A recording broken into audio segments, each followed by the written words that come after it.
Bonsoir à tous et bienvenue. L'ancien président de la Côte d'Ivoire, Laurent Gbagbo, a visité ce mardi Henri Konan Bédié, une rencontre qui intervient à 2 jours d'une rencontre symbolique entre les deux hommes forts de l'opposition ivoirienne et le président Alassane Ouattara. Et puis comme chaque année, depuis 13 ans, la fondation Children of Africa a lancé la Coupe Dominique Ouattara ce mardi, une compétition de football dédiée aux jeunes pour les occuper durant les vacances scolaires. Je vous le disais, les deux anciens présidents de la Côte d'Ivoire se sont rencontrés ce mardi à Abidjan. Laurent Gbagbo était chez Henri Konan Bédié, une visite qui intervient à 2 jours d'une rencontre symbolique entre le président Alassane Ouattara et les deux hommes forts de l'opposition ivoirienne. Pierre Dipomélin. Le président du PPACI, Parti des peuples africains de Côte d'Ivoire, Laurent Gbagbo, en visite chez le président du PDCI RDA. Les deux anciens chefs d'État se sont entretenus loin des caméras et n'ont livré aucune déclaration à l'issue de la visite. Mais cette entrevue entre les deux hommes politiques, qui intervient à seulement 2 jours de leur rencontre avec le président de la République Alassane Ouattara, est loin d'être un hasard du calendrier. Sont-ils en train d'accorder leur point de vue avant le 14 juillet, date de la rencontre? Selon le porte-parole du gouvernement, le président Ouattara a un contact téléphonique régulier avec Gbagbo et Bédié. Mais cette rencontre voulue par les acteurs politiques est une recommandation des accords politiques issus de la 5e phase du dialogue politique conduit par le Premier ministre Patrick Achi. Ces accords avaient aussi appelé une réforme des instances et du fonctionnement de la Commission électorale indépendante. Le dernier Conseil des ministres a fait droit à cette requête. La rencontre du président Alassane Ouattara avec les deux anciens chefs d'État et rivaux politiques est une première depuis son ascension à la tête de l'État. Il les avait déjà reçus séparément au palais de la présidence et au Golf Hotel.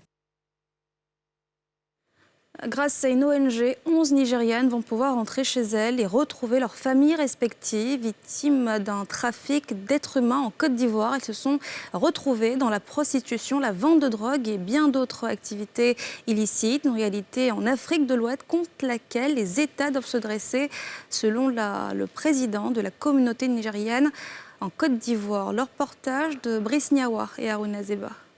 Elles sont au nombre de 11 filles de nationalité nigériane, arrachées des mains des trafiquants des êtres humains. Rentrées en Côte d'Ivoire pour gagner leur pain et vivre dignement, c'est dans la prostitution et la vente de la drogue qu'elles se sont retrouvées. Parmi elles, cette jeune fille âgée de 16 ans. Je suis venue ici pour travailler et aider ma famille. La dame qui m'a fait venir m'a dit qu'elle me paierait la somme de 50 000 francs CFA sans exactement m'expliquer la tâche. À mon arrivée, je fais un tour à Katiola.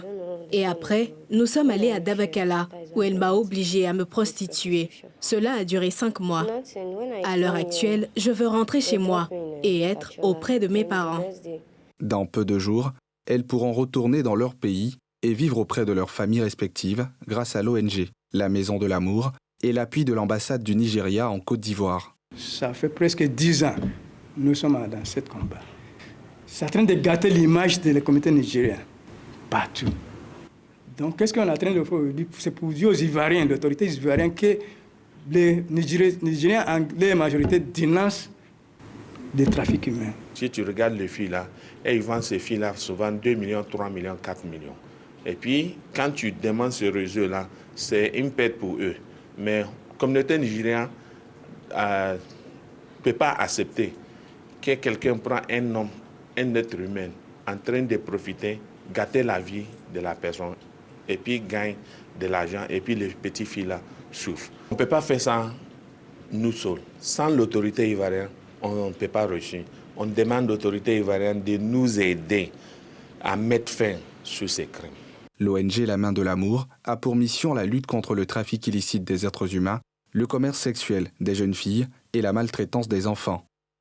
En organisant cette conférence de presse à la Maison de la Presse au Plateau, elle veut s'assurer du respect des droits de l'homme et de la restauration de la dignité humaine. Le secrétaire exécutif du Conseil de l'Entente, Marcel Amontano, a échangé ce mardi avec les directeurs généraux des loteries nationales des pays membres du Conseil de l'Entente. Objectif plancher sur les prochaines réformes de la tranche commune Entente. Les précisions de Mardoché Kwasi et Fulgence Kissiedo.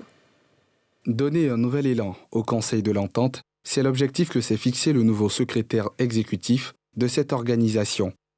Plusieurs réformes sont entreprises à cet effet, dont celle de la tranche commune entente, une loterie communautaire annuelle qui s'inscrit dans le cadre des projets d'intégration économique et d'aide au développement. L'institution a réuni à cet effet les directeurs généraux des loteries nationales des 5 pays membres pour réfléchir aux modalités de cette réforme. La tranche commune entente, la TCE, a vécu. Il était important de se voir pour faire le bilan de la TCE et voir dans quelle mesure on pourrait la réformer pour qu'elle réponde mieux aux besoins et aux attentes de l'environnement d'aujourd'hui.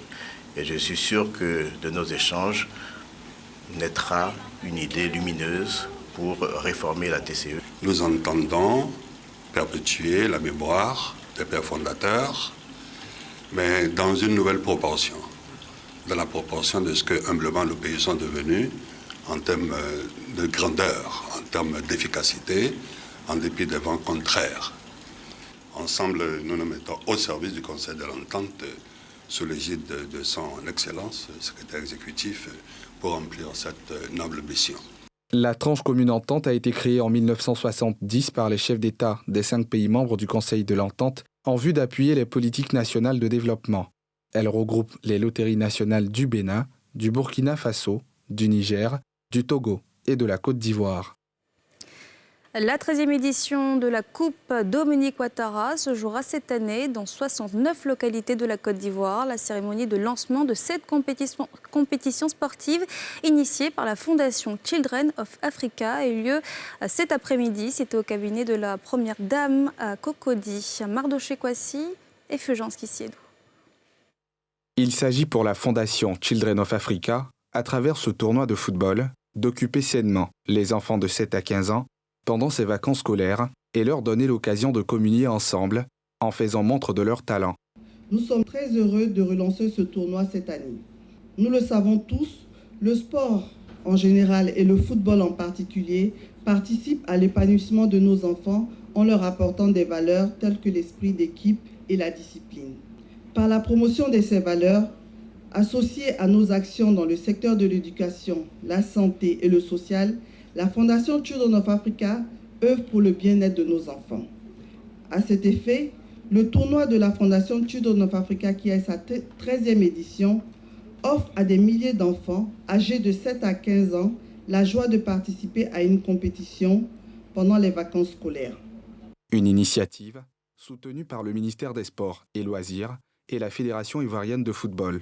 Le premier responsable du sport en Côte d'Ivoire a d'ailleurs remercié la Première Dame pour cette opportunité offerte aux enfants de s'épanouir par le sport, non sans oublier de passer un message aux enfants. Chers jeunes, chers athlètes, vous êtes des privilégiés. Vous êtes des privilégiés parce que cette année encore, comme les années passées, Maman Dominique Ouattara vient de vous arroser vos vacances par des équipements sportifs et par des encadreurs de qualité. Que les vertus du sport soient au cœur de vos activités, pour renforcer vos liens, pour créer une véritable animation citoyenne, pour être loin des vices, loin de la drogue, loin de tous les fléaux. Ce sont au total 71 localités qui ont été sélectionnées pour abriter ce tournoi. Chacune d'elles a reçu un kit composé d'une enveloppe de 410 000 francs CFA, 4 trophées, 3 jets de maillots et 6 ballons pour récompenser l'équipe vainqueur du tournoi, le deuxième, le troisième, le meilleur gardien et le meilleur joueur, soit une dotation globale de 29 520 000 francs CFA. C'est un sentiment de joie pour moi, en tant que maire de la commune d'Adjamé, de participer à ce tournoi doté du trophée de la Première Dame. Et cela va un temps soit peu occuper la jeunesse d'Adjamé pendant ces vacances.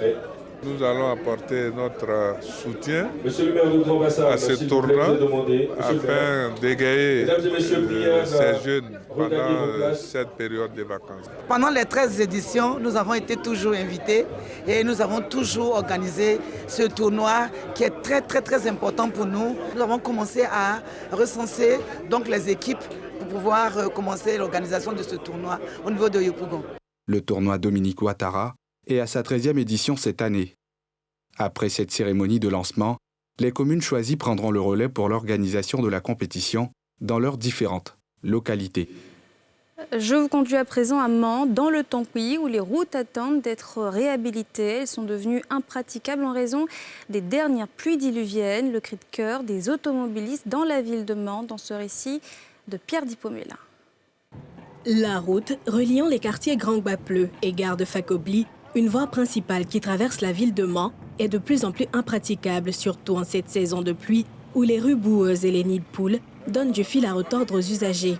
Un parcours du combattant pour les automobilistes qui relient les quartiers Coco, Avocatier, Mistro et Capen. Les télescopages entre les engins à 2 roues sont récurrents, comme c'est le cas sur cette voie non loin du quartier Mistro. C'est difficile de sortir, l'accès aussi est difficile. Très souvent, nous sommes confrontés au retard parce que les taxis refusent de rentrer. Donc nous, on souffre vraiment ici, c'est difficile. C'est très très difficile ici à Grand-Gbapleu. Même pour s'habiller, pour aller au quartier Grand-Gbapleu, au quartier Mistro, c'est un souci pour nous. Parce qu'on n'est pas à l'abri. Nous qui avons les agents des motos, tu t'habilles, si ce n'est pas la poussière, c'est la boue. Quand tu es dans la voiture, c'est la courbature. Donc, nous faisons un appel solennel à tous les cadres de Mans. Boutonner cette route-là, vraiment, c'est soulager la population de Mans. Les quartiers CI6, Sauderie, Belleville et Lycée Club ne sont pas épargnés. Vraiment, ça nous fatigue beaucoup. Nous, les chauffeurs d'ici, ça nous fatigue. On n'arrive même pas à rouler toute la journée. Bon, ça fait que les passagers d'ici, ceux qui sont d'ici, là, de ce quartier-là, ils n'arrivent même pas à avoir vécu pour aller à la maison. On est obligé de marcher sur le soleil pour avoir un taxi.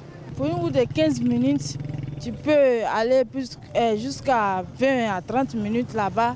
40 minutes même d'ici, tu vas avoir un taxi. Si tu es pressé, que tu veux vraiment partir, tu es obligé de payer le double de ton transport pour pouvoir arriver où tu t'en vas. La voirie nécessite un reprofilage lourd ou une réhabilitation en profondeur, chose qui semble être au-dessus des forces de la seule mairie de la ville. Aujourd'hui, nous avons lancé un vaste programme de reprofilage dans toute la ville, dans toute la commune de Mans.